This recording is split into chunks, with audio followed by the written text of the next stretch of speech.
Welcome back again. My name's Dan Waldridge, and we are looking at gems inside Isaiah, Christ in Isaiah.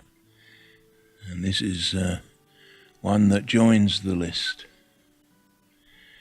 Then said I, woe is me, for I am undone. This is one of the two passages that I vividly remember from my early teenage years. The other one came out of the book of Revelations. Behold, I stand at the door and knock. I had vivid imagination concerning these two passages. I'm not sure what it was about the live coal in the hand of the seraphim being laid on the prophet's lips that so struck me. But I do know that I always wanted my iniquity to be taken away.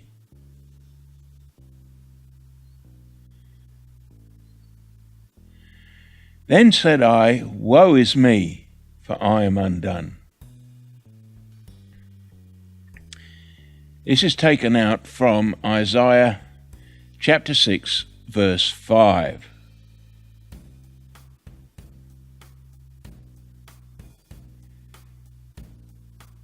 Let's read it. Isaiah chapter 6, verse 5 reads, Then said I, woe is me, for I am undone, because I am a man of unclean lips, and I dwell in the midst of a people of unclean lips. For mine eyes have seen the King, the Lord of hosts.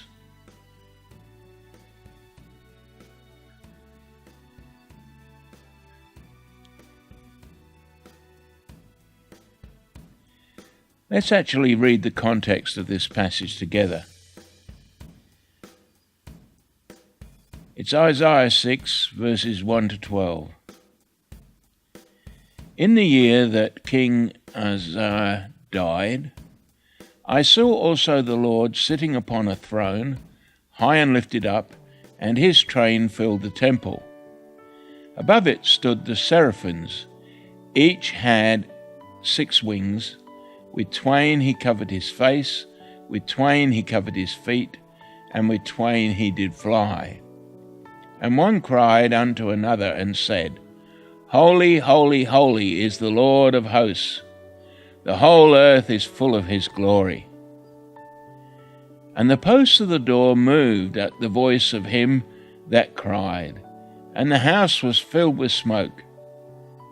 Then said I, woe is me, for I am undone, because I am a man of unclean lips, and I dwell in the midst of a people of unclean lips. For mine eyes have seen the King, the Lord of hosts. Then flew one of the seraphims unto me, having a live coal in his hand, which he had taken with the tongs from off the altar.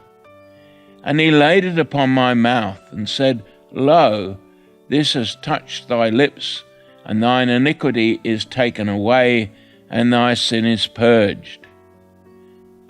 Also I heard the voice of the Lord saying, Whom shall I send, and who will go for us? Then said I, Here am I, send me. And he said, Go and tell this people, Hear ye indeed, but understand not, and see ye indeed, but perceive not.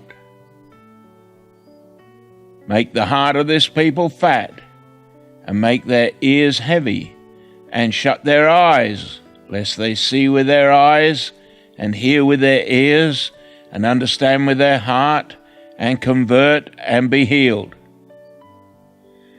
Then said I, Lord, how long? And he answered, Until the cities be wasted without inhabitant, and the houses without man, and the land be utterly desolate. And the Lord have removed men far away, and there be a great forsaking in the midst of the land.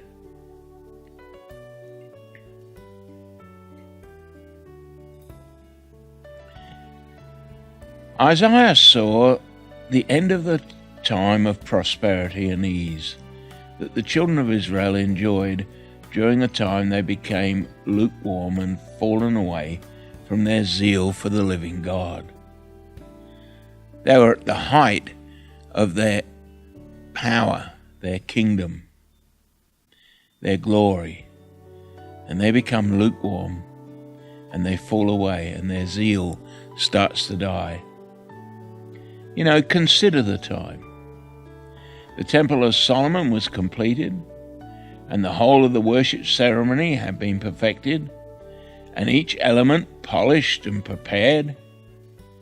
The temple itself was a wonder, and even the doors are so huge that we're not sure even today how they could have possibly been opened and swung. The interior of the temple was sheathed in gold and studded with precious stones and jewels. Remember, King David had to tell the people to stop giving because they had so much. David himself was not permitted to build this house of worship because his hands were bathed in far too much blood. The worshippers, the musicians, the ministry, were all in place, perfectly adorned in the richness of their robes, their tapestry, their finery, all made according to the plan and the purpose and the pattern that had been shown, even made by the right people from the right tribe. It was perfect. There had never been a spectacle of worship such as was experienced in this Temple of Solomon, in this age of Isaiah. Isaiah is chilled to the bone as he realizes that this external facade is hiding a false face with a corrupted heart, and that God is going to do something about it that will not be pleasant, because no chastening of the Lord is pleasant at the time. You may think it's currently very exciting to get caught up in blood moons and apparent signs and warnings that are being attributed to an impending judgment in our times. Personally, I don't think that God has to forewarn with signs in the sky when he has his ministers to cry out the warning and his word. In the days of Isaiah, the warnings had been given, but they had not been heeded. If we jump forward to Isaiah chapter 9, as the axe comes down at the root of the tree, there is an immense and awesome promise of deliverance, but not, unfortunately, for them in their generation. In fact, when you consider that arrogant solution to the problems that became apparent as the chastisement of the Lord took hold, you can only shake your head in wonder and bow your head in shame.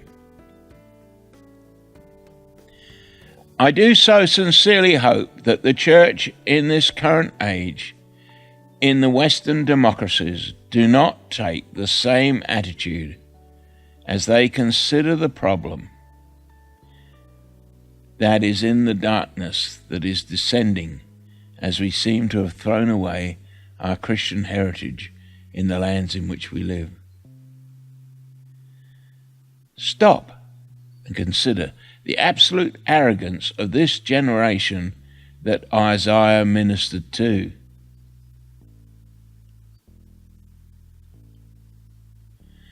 But we will build with hewn stones. Isaiah chapter 9, verse 10.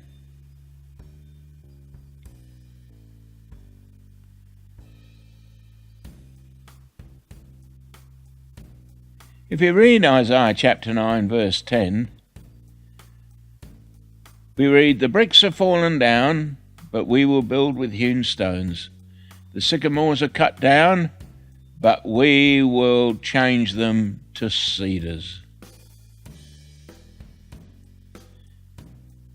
Can you hear the tone of their voice that is heard as this passage is read in its context? Let's read its context.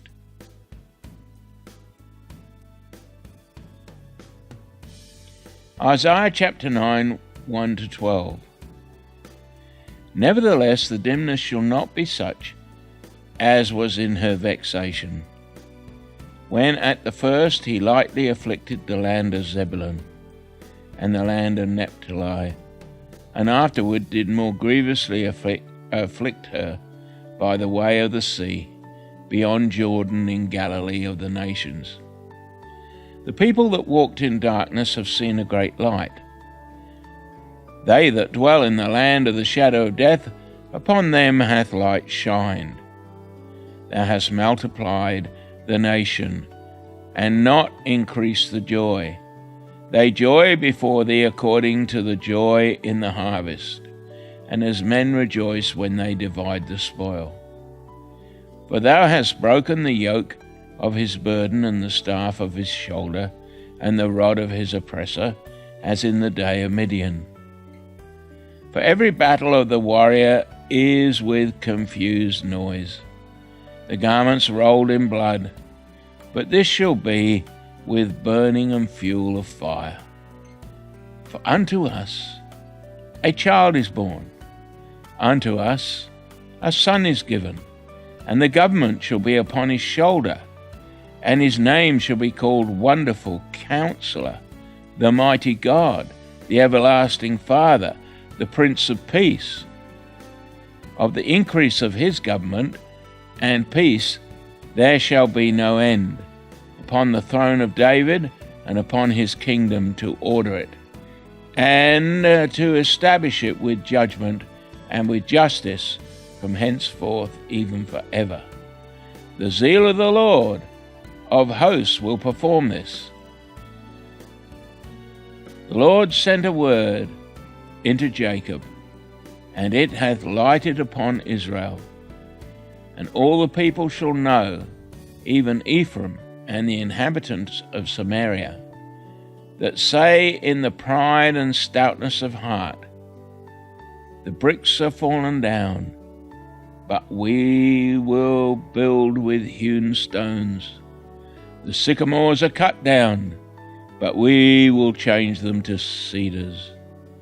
Therefore the Lord shall set up the adversaries of Rezin against him, and join his enemies together, the Syrians before and the Philistines behind, and they shall devour Israel with open mouth.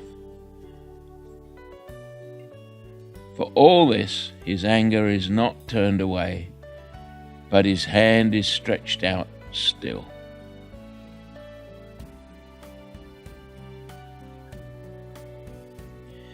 Now, in the middle of all this, we find this statement by these arrogant people. Isaiah 9, 9 and 10. And all the people shall know, even Ephraim and the inhabitants of Samaria, that say in pride and stoutness of heart, the bricks are fallen down, but we will build with hewn stones. The sycamores are cut down, but we will change them into cedars.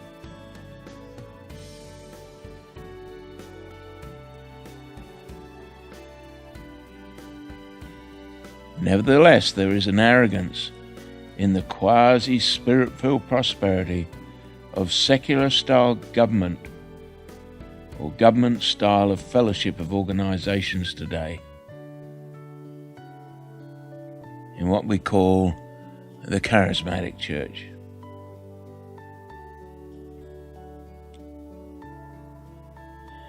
What happens to Isaiah is that he cries out when he realizes the true situation, "Woe is me, for I'm undone,"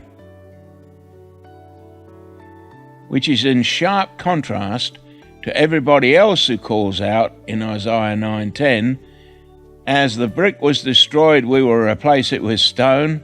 As the sycamore was destroyed, we will replace it with cedar."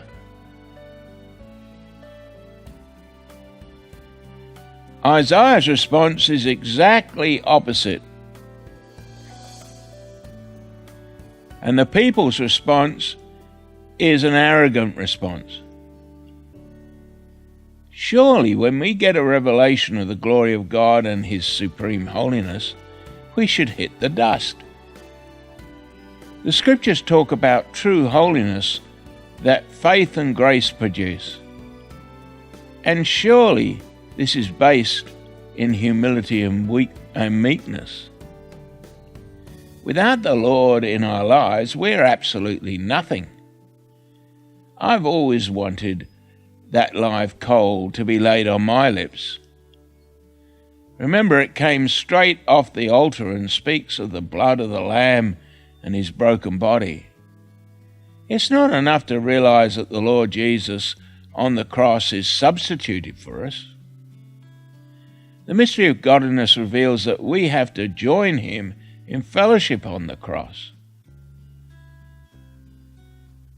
So instead of confessing that God is going to make you prosperous by the world's standards, how about confessing that there is nothing in you worth salvaging and that you are dead to sin and alive under God? The only truly wonderful thing about you is the Christ who lives within you. And in all probability, you must be prepared for the world to hate you and despitefully use you.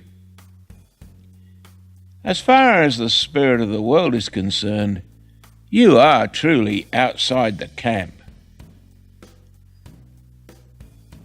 So as your situation starts to crumble and dissolve, instead of saying, "Oh, well, we'll just build it better and stronger," take the matter to heart. Open your heart before the Lord. Seek Him. Let the mystery of godliness and the mystery of iniquity be clearly defined within you, and have your senses exercised to discern the difference between good and evil, and grow up into some maturity as you live in Him and through Him and by Him, and His name is the Lord Jesus Christ. God bless you and keep you, and cheers for now, Dan.